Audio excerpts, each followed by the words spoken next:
Isa ka bang content creator at ayaw mo makita ng viewers ang iyong video background? Alam mo bang may solusyon dyan? Ang kailangan mo lang naka-blur ang iyong background. Kadalasan naka-blur ang kanilang video background ay mga taong gumagawa ng content na ang topic nila ay educational at outdoor sila gumagawa. Sinadya lang i-blur ang kanilang video background para hindi maisama ang ibang tao sa kanilang content. Pero alam mo ba kung paano maging blur ang video background? Ang kailangan mo ay mamahaling kamera, katulad ng DSLR. Pero sa pagkakaalam ko, sa ibang smartphone ay pwede na yata maging blur ang kanilang video background. Pero kung isa ka katulad ko na walang pambili ng mamahaling kamera at gusto maging blur ang video background, ang gagawin na lang natin ay dadaanin sa pag-e-edit. Kung gusto mong malaman kung paano mag-blur ng video background, panoorin mo ang video na to. Pero bago ang lahat, kung nagustuhan mo ganitong video, huwag mo kong kalimutang i-follow para maging updated ka sa mga bago kong video. Una, punta tayo ng Google Play Store. Ayan, pag sa Google Play Store na tayo, search nyo lang yung CapCut. Libre lang siyang ma-download. Then, pag ma-install nyo na, open lang natin. Then, pinutin lang tong escape. Then, pinutin tong edit. Then, pinutin itong new project.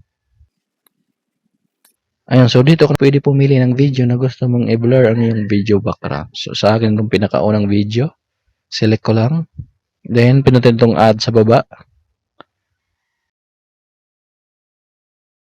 Then pinutin itong video. Then dito sa baba, swipe left.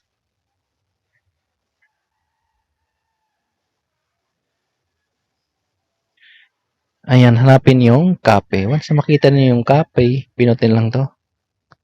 Ayan, so kung mapapansin nyo, automatic siya nakadugtong sa dulo.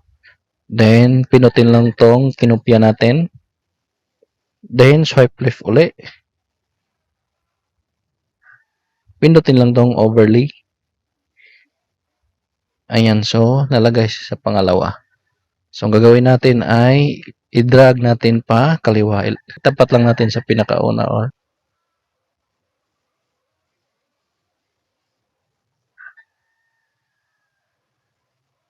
yan, so kailangan nakalagay sa pinakauna.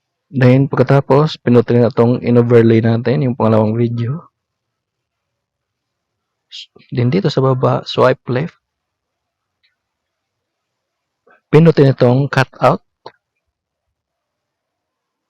Pinutin itong remove background. Ayan, antayin lang natin hanggang 100%. Fast forward ko lang.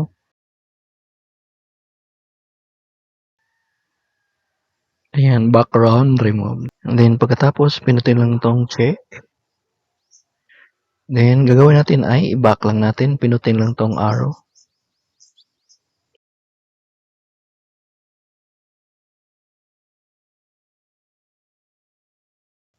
Then, pinutin lang itong effects.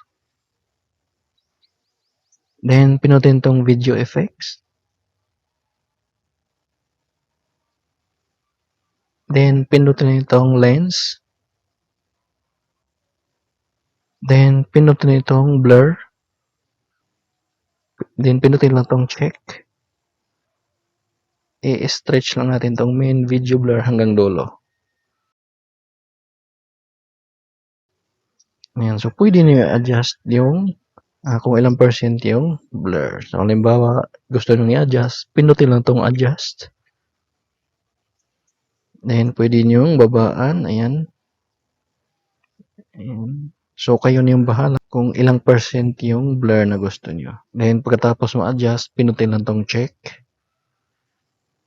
Ayan. Then, pagkatapos, pwede nyo siyang i-save. So, para ma-save, pinutin lang tong arrow sa taas. Ayan, exporting. Please don't close CapCut or lock your screen. So, ganoon lang kadali paano mag-blur ng video background. Kung nagustuhan mo ang video na to, huwag kalimutang mag-like, subscribe, at hit notification bell para updated ka sa mga bago kong video.